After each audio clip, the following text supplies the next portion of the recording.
जय हिंद। आज मैं लेकर आया हूँ साइंस का एक बेहद ही इम्पोर्टेंट टॉपिक, दाब या प्रेशर, जो कि आपके NTPC, D group, SSC GD, D triple SB और ईएमआरएस जैसी भर्ती परीक्षाओं में आपके काम आएगी। ये सारे प्रश्न आपके एनसीईआरटी पर आधारित है। तो आइए शुरू करते हैं। तो सबसे पहले हम समझ लेते हैं दाब या प्रेशर होता क्या है। देखो, आपने इस तरह की एक मशीन देखी होगी, जो कि हवा भरते समय ये मशीन काम आती है। ये गाड़ियों के अंदर हवा चेक करता है कि भाई कितना पीएसआई का दाब इसमें हवा भरी हुई है। ठीक है। और एक ये आपने ड्रॉप भी देखी होगी, जो स्याही भरने के काम आती है। इसमें भी आपके प्रेशर लगता है। एक बीपी की मशीन है। ठीक है। जिसके अंदर भी अगर आपने बीपी का अगर काम पड़ा है, तो इसमें इसके अंदर भी हवा भरी जाती है और इसमें भी प्रेशर काम आता है। इसके अलावा एक मशीन और होती है जो हाइड्रोलिक पावर को हाइड्रोलिक एक मशीन होती है जो कि भारी वाहनों को उठाने के अंदर काम आती है। उसके अंदर भी दाब या प्रेशर काम आता है। और इसके अलावा द्रव के अंदर भी दाब लगता है। ठीक है। यहाँ पर देखो तीन मतलब ये तीन होल किए हुए हैं, ए बी सी। ठीक है। इसमें अलग अलग जो मतलब गहराई है ना, अलग अलग ऊंचाई पर इनका दाब भी अलग अलग होता है। ठीक है। और ये एक चित्र और दे रखा है, जिसके अंदर तीनों बिंदु एक ही जगह दे रखे हैं। ठीक है। मतलब एक ही सीध में ए बी सी, अगर इनको ए बी सी नाम दें, तो तीनों एक ही ऊंचाई पर है, तो इनके अंदर दाब क्या होगा, समान होगा, जिनकी चर्चा हम आगे करेंगे। और ये मजाक के रूप में ही है। ये अगर परीक्षा की आप ज़्यादा टेंशन लेते हो, तो भी एक प्रेशर उत्पन्न होता है अपने दिमाग के अंदर। ठीक है।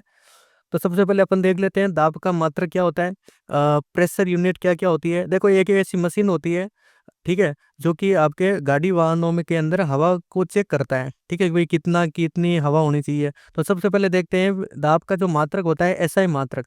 तो दाब का जो एसआई मात्रक होता है वो होता है पास्कल। क्या होगा भाई, पास्कल होता है। इसके अलावा अन्य मात्रक भी होते हैं। ठीक है। अन्य मात्रक के अंदर बार होता है और पीएसआई होता है। इनके अगर अन्य मात्रक की बात करें, तो कौन सा होगा, बार होता है और पीएसआई होता है। जो पीएसआई मात्रक होता है ना, वो यूएसए के द्वारा यूज किया जाता है सबसे ज्यादा। ठीक है। USA, United state of America के द्वारा। अब बात कर लेते हैं कार के अंदर कितना पीएसआई का जो दाब है वो होना चाहिए। कार के जो टायर होते हैं ना, उसके अंदर 30 से 35 पीएसआई का होना चाहिए, ये ध्यान रखना। ठीक है ना। ये अलग अलग हो सकता है, जैसे स्कूटी के अंदर, अगर बाइक के अंदर लगभग 22 25 के बीच में रहता है पीएसआई। ठीक है। और ये मशीन किसके के लिए काम आती है, एयर फिलिंग के लिए काम आती है। ठीक है। अब बात कर लेते हैं द्रव के अंदर दाब की। ठीक है। तो द्रव के अंदर दाब के लिए जानकारी लेने के लिए आपके सामने एक दो डायग्राम दे रखे हैं, ए बी सी। देखो, इसमें एक पहला डायग्राम देखिए, इसमें तीन बिंदु है, ए बी सी। ठीक है।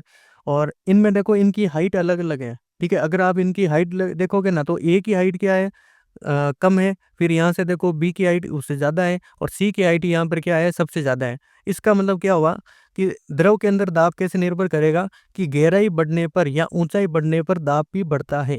ठीक है। गहराई बढ़ने पर या ऊंचाई बढ़ने पर दाब क्या होगा, बढ़ेगा। इसके अलावा द्रव दाब का क्रम देख लेते हैं, कि सबसे ज़्यादा दाब किस में लगेगा। तो सबसे ज़्यादा दाब लगेगा सी के अंदर, क्योंकि इसकी हाइट ज़्यादा है। ठीक है। उसके बाद में दाब किस पर लगेगा, बी के ऊपर लगेगा। और फिर सबसे कम दाब किस पर लगेगा, ए पर लगेगा। ठीक है। तो ये होता है द्रव के अंदर दाब, अलग अलग बिंदुओं पर अलग अलग दाब होता है। अब बात कर लेते हैं, ये दूसरा डायग्राम देखिए। अगर जो बिंदु है, जो आपकी जो छिद्र है, अगर तीनों एक ही हाइट पर हो, देखो ए बी सी, ये तीनों देखो एक ही हाइट पर है। तो अगर ये एक ही हाइट पर है, तो इनमें लगने वाला जो दाब होगा वो समान होगा। ठीक है। समान ऊंचाई पर दाब क्या होता है, समान होता है। अब इसमें देख लीजिए, ए बी सी तीनों पर क्या होगा, समान दाब लगेगा। ठीक है। तो एक बार आप दोनों को डायग्राम को देख लीजिए। ठीक है। एकदम आसान सा प्रश्न बनेगा इनसे। अब बात कर लेते हैं हाइड्रोलिक प्रेशर की। देखो, हाइड्रोलिक प्रेशर क्या होता है, ये आपके सामने एक फॉर्चूनर है। ठीक है। हालांकि ये हमारी है। ठीक है, अपन मजाक में नहीं लेते हैं, चलो बात करते हैं। देखो, ये जो हाइड्रोलिक प्रेशर है ना, ये काम किस पर करता है, पास्कल के नियम पर काम करेगा। ठीक है। पास्कल का एक नियम लगता है। तो इसमें क्या किया गया है, एक चित्र देखिए, साइड में एक डायग्राम देखिए। इसके अंदर क्या किया है हमने, एक पिस्टन है। ठीक है। एक ऐसा यंत्र तैयार किया है। इस पर अपन हमने क्या कर रहे हैं, इधर हम क्या लगा रहे हैं, फोर्स लगा रहे हैं। ठीक है। तो इस ये जो पाइप दिख रहा है ना, इस पाइप के अंदर क्या भरा है, द्रव भरा हुआ है। ये जो पाइप दिख रहा है ना, इसके अंदर क्या भरा है, एक लिक्विड भरा है। पानी नहीं हो सकता है, मतलब कोई भी द्रव हो सकता है। तो यहाँ से हमने प्रेशर दिया ना, तो ये वस्तु को क्या करेगा, इधर ये ऊपर उठाएगा। ठीक है। वस्तु क्या करेगा, इधर ये क्या करेगा, ऊपर उठाने के लिए काम आता है। इसका यूज क्या होता है, इसका यूज होता है कम बल लगने पर, मतलब यहाँ पर अगर फोर्स आप कम दे रहे हो फिर भी भारी वस्तु को उठाने के लिए काम आती है। जैसे ये गाड़ी है ना, अब देखो इसका उदाहरण देते हैं। अब देखो इस गाड़ी को जब ऊपर उठाया गया ना, तो ये पास्कल के नियम के आधार पर उठाया गया। आपने जब गाड़ी की सर्विसिंग कराई होगी या फिर धुलाई होगी ना, तो आपने देखा होगा एक ऐसी मशीन होती है, ये देखो आपको पीछे दिख रही है ऐसी मशीन। ये मशीन होती है, ये क्या करती है, एक प्रेशर उत्पन्न करती है, ठीक है ना। ये ये क्या करेगी, प्रेशर उत्पन्न करेगी। और ये देखो चित्र के अनुसार यहाँ से एक पाइपलाइन जा रही है अंदर। तो यहाँ से क्या होगा, ये द्रव है ना, इस द्रव पर क्या लगेगा, एक फोर्स लगेगा और ये गाड़ी ऊपर उठ जाएगी। ठीक है, यहाँ पर प्रेशर कम लग रहा है, लेकिन भारी वस्तु, देखो मैंने उदाहरण यहाँ फॉर्च्यूनर का लिया, कितनी भारी गाड़ी होती है, लेकिन इसको भी ये उठा देती है। ठीक है ना। तो ये किस पर काम करती है, हाइड्रोलिक प्रेशर पर काम करती है। अब देखो एक चित्र, इस चित्र में आप एक चीज और नोटिस करना, ये एक पानी की टंकी रखी हुई है। आपने नोटिस किया इस पानी की टंकी को हाइट पर क्यों रखा है या फिर नीचे क्यों नहीं रखा है? इसका रीजन क्या है? क्योंकि ये क्या, अगर हाइट पर रखा है ना, इसका मतलब इसकी हाइट बढ़ गई है, ऊंचाई बढ़ गई है।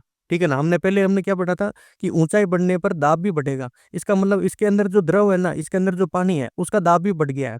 ठीक है, आप चित्र में देख सकते हो पहले, ये देखो ये यहाँ पर पड़ी है टंकी, तो इसके ऊपर लगने वाला दाब भी क्या होगा, बढ़ जाएगा। ठीक है, चलो बात करते हैं। तो अगर हमारे चैनल को किसी ने सब्सक्राइब नहीं किया है, चैनल को सब्सक्राइब कीजिए, वीडियो को लाइक कीजिए। आपका एक सब्सक्राइब हमारे लिए बहुत बड़ा मोटिवेशन होता है। ठीक है, तो आप हमारा ज्ञानशाला 007 टेलीग्राम चैनल को भी आप ज्वाइन कर सकते हो। अब बात करते हैं हम एमसीक्यू जो कि इससे संबंधित है। एमसीक्यू क्या दे रखा है, पहला प्रश्न है दाब का सूत्र क्या है। देखो एकदम आसान सा प्रश्न है, दाब का सूत्र। तो दाब का सूत्र क्या है, बल बटा क्षेत्रफल। दाब का सूत्र क्या होगा, बल बटा क्षेत्रफल। ऑप्शन ए एकदम सही हो जाएगा, एकदम नॉर्मल सा प्रश्न हो जाएगा। अगला प्रश्न है, दाब किस पर निर्भर करता है। तो दाब किस पर निर्भर करता है, देखो सबसे पहले हम दाब का फॉर्मूला लिख देते हैं। अगर आपको कोई भी भौतिक राशि का अगर पूछा जाए, जैसे दाब हुआ, टेम्परेचर हुआ, अगर कोई भी भौतिक राशि हो सकती है, ठीक है ना, चाल, वेग कोई भी हो सकती है। अगर आपको पूछे कि वो किस पर निर्भर करता है, तो आपको कुछ नहीं करना है, आपको उसका फॉर्मूला लिखना है। और उस फॉर्मूले के अंदर जो जो भौतिक राशि आएगी ना, वो उन पर निर्भर करेगा। तो सबसे पहले हम दाब का ले लेते हैं। तो दाब का फॉर्मूला होता है बल बटा क्षेत्रफल।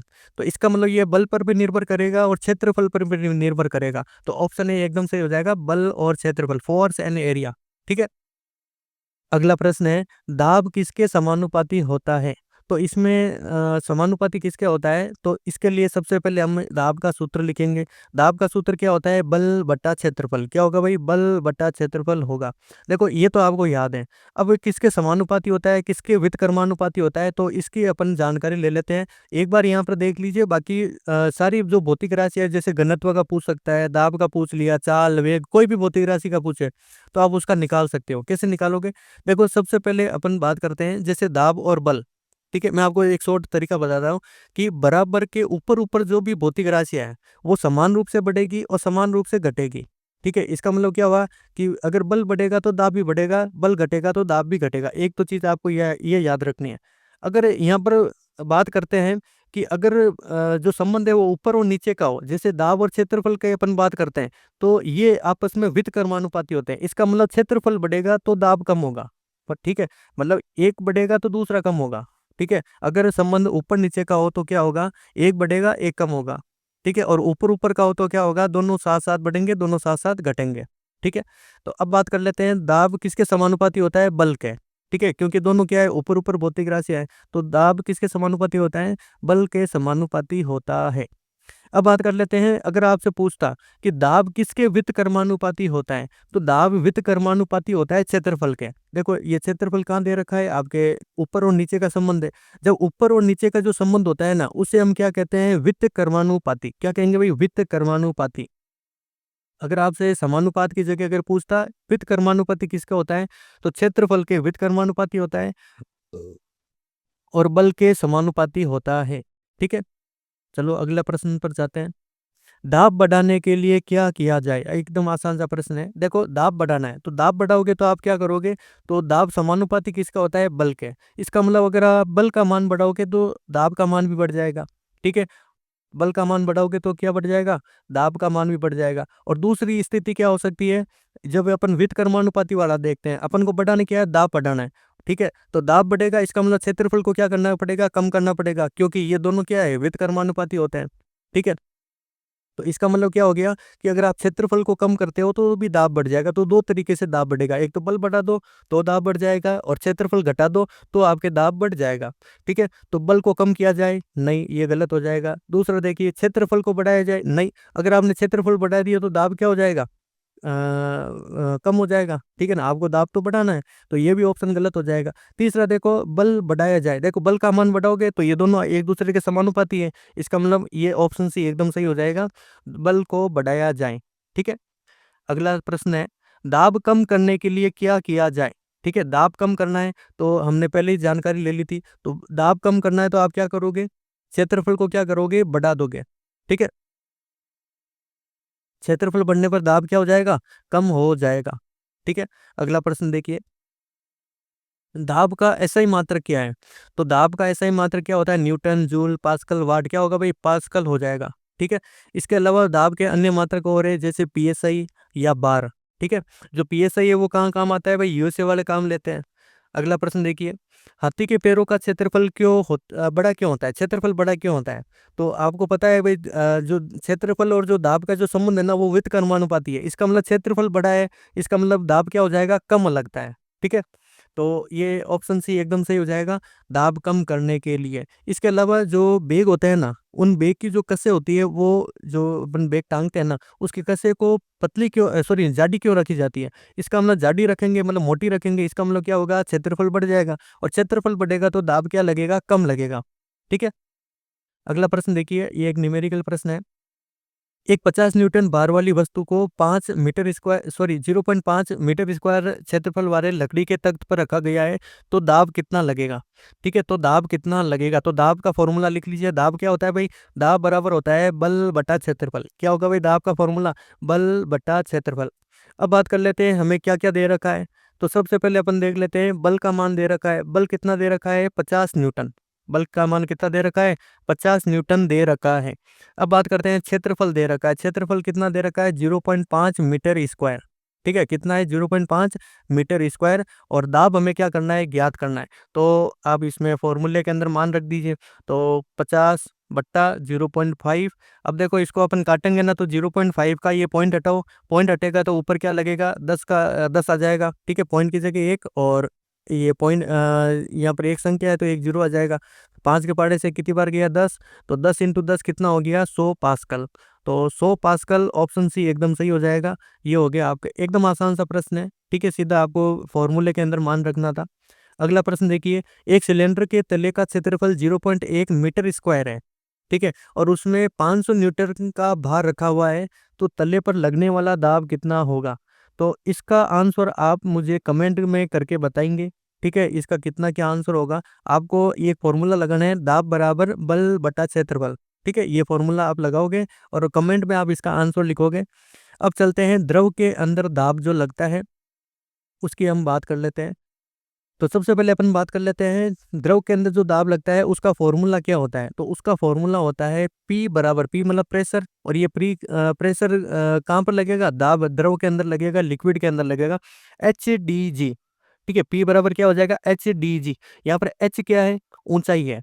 H यहाँ पर ऊंचाई बोल दो या गहराई बोल दो, दोनों एक ही बात है। तो H का मान यहाँ पर क्या हो गया, ऊंचाई या गहराई। यहाँ पर D बराबर क्या है, डेंसिटी, और डेंसिटी को अपन क्या बोलते हैं, घनत्व। यहाँ पर D क्या है भाई, घनत्व हो जाएगा। और यहाँ पर जो G है, ठीक है, स्मॉल g है, ध्यान रखना, और ये स्मॉल g क्या कहलाता है, गुरुत्वीय त्वरण कहलाता है।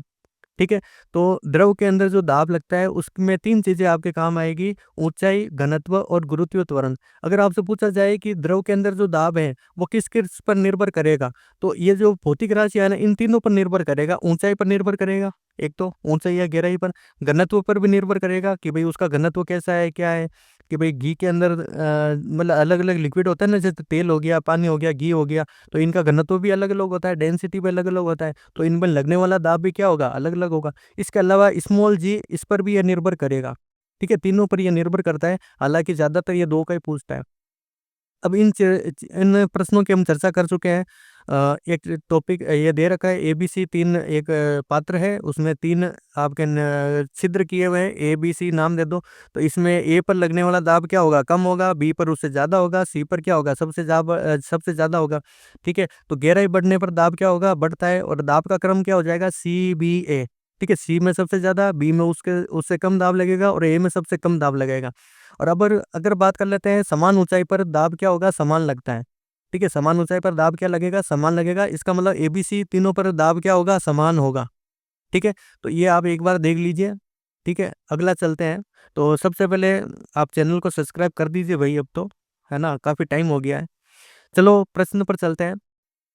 अगला प्रश्न है, द्रव में दाब का सूत्र क्या है? एकदम साधारण सा प्रश्न है, हमने अभी पढ़ा था। पी बराबर क्या हो जाएगा, एच डी जी। एच यहाँ पर क्या है, हाइट या ऊंचाई हो जाएगी या गहराई हो जाएगी। डी यहाँ पर होगा गुरुत्वीय त्वरण। ठीक है, और सॉरी डी होगा घनत्व और जी होगा यहाँ पर गुरुत्वीय त्वरण। ठीक है, तो ये आपके किस में दे रखा है, ऑप्शन सी में दे रखा है, घनत्व, गुरुत्वीय त्वरण और ऊंचाई, इन तीनों का गुणनफल क्या कराएगा, द्रव के अंदर दाब। ठीक है, अगला प्रश्न है, द्रव दाब किस दिशा में कार्य करता है? देखो, द्रव के अंदर जो दाब है ना, वो सभी जगह बराबर लगेगा। ठीक है, अगर बात कर लेते हैं गुब्बारे के अंदर जो दाब है, वहाँ उसमें भी क्या होगा, सभी जगह समान बल लगेगा। और द्रव के अंदर जो दाब है, ठीक है ना, कोई वस्तु अगर द्रव के अंदर पड़ी है ना, तो उस पर भी लगने वाला दाब क्या होगा, सभी दिशाओं में समान लगेगा। अगला प्रश्न है, अ, हाँ, पानी में दाब किसके साथ बढ़ता है? तो पानी में दाब किसके साथ बढ़ेगा, ऊंचाई या गहराई के साथ? तो कहाँ दे रखा है, ऑप्शन बी में दे रखा है, गहराई या ऊंचाई के साथ क्या होगा, पानी के अंदर दाब बढ़ेगा। अगला प्रश्न है, द्रव में दाब किसके समानुपाती होता है? तो द्रव के अंदर जो दाब है वो किसके समानुपाती होगा? तो सबसे पहले अपन फॉर्मूला लिख देते हैं, पी बराबर एच डी जी। ठीक है, पी बराबर क्या हो जाएगा, एच डी जी हो जाएगा। इसका मतलब ये किसके समानुपाती होगा, ये होगा आपके हाइट, ठीक है, या फिर ऊंचाई या गहराई, इनके समानुपाती होगा। इसके अलावा डी का मतलब घनत्व, घनत्व के समानुपाती भी होगा। और स्मॉल जी मतलब गुरुत्वीय त्वरण, इन तीनों का क्या होगा, समानुपाती होगा। क्यों? क्योंकि इसमें बट्टा में कुछ है नहीं, इसका मतलब ये तीनों अगर इन तीनों में से अगर किसी का मान बढ़ेगा तो दाब का मान भी बढ़ जाएगा। तो ऑप्शन ए सही हो जाएगा, घनत्व और गहराई पर यह निर्भर करेगा या इसके समानुपाती होता है। अगला प्रश्न है, पानी का घनत्व 1000 किलोग्राम मीटर क्यूब है, प्रति मीटर क्यूब है। और जी का मान, जो स्मॉल जी है, उसका मान दे रखा है 10 मीटर प्रति सेकंड स्क्वायर। 5 मीटर गहराई पर ये कितना दबाव महसूस करेगा या दबाव कितना होगा? तो बात कर लेते हैं फॉर्मूले की। तो फॉर्मूला लगेगा हमारा पी बराबर एच डी जी। ठीक है, तो हमें क्या क्या दे रखा है, सबसे पहले दे रखा है हाइट, देख लेते हैं। हाइट हमें दे रखी है 5 मीटर। ठीक है, हाइट कितना दे रखा है, 5 मीटर दे रखा है। डी का मान कितना दे रखा है, घनत्व, घनत्व दे रखा है हमें 1000 किलोग्राम प्रति मीटर क्यूब। ठीक है, ये हमें दे रखा है। और स्मॉल जी का हमें कितना दे रखा है, 10 मीटर प्रति सेकंड स्क्वायर, ये हमें लगभग दे रखा है। तो इन तीनों को आप क्या करोगे, फॉर्मूले के अंदर मान रखोगे, तो बराबर क्या आ जाएगा, 5 गुणा 1000 गुणा 10। ठीक है, इन तीनों को गुणा करोगे, 5 लिखा, उसके बाद में जीरो कितने, 1 2 3 4, तो हमने पीछे 4 जीरो लगा दिए। इसका मतलब कितना आंसर आएगा, 50,000 पास्कल। तो द्रव के अंदर जो दाब है वो कितना लगेगा, 50,000 पास्कल का उसमें क्या लगेगा, दाब लगेगा। ठीक है, ऑप्शन ए एकदम सही हो जाएगा। अगला प्रश्न है, किसी तरल में दबाव 25,000 पास्कल है। ठीक है, अगर रो का मान, ठीक है, रो यहाँ पर घनत्व है, ठीक है, घनत्व कितना दे रखा है, 10,000 किलोग्राम मीटर क्यूब है। और जी का मान 10 दे रखा है, तो गहराई कितनी होगी? देखो, इसमें फॉर्मूला आपको लगाना है, पी बराबर एच डी जी। ठीक है, तो इसमें फॉर्मूला के अंदर मान लगाओगे आप और ये आंसर निकाल के आप मुझे कमेंट में करोगे। ठीक है, एक तो पहले प्रश्न है उसका भी आपको कमेंट करना है और इस प्रश्न का भी आपको कमेंट में आंसर लिखना है। तो अगला प्रश्न लेते हैं।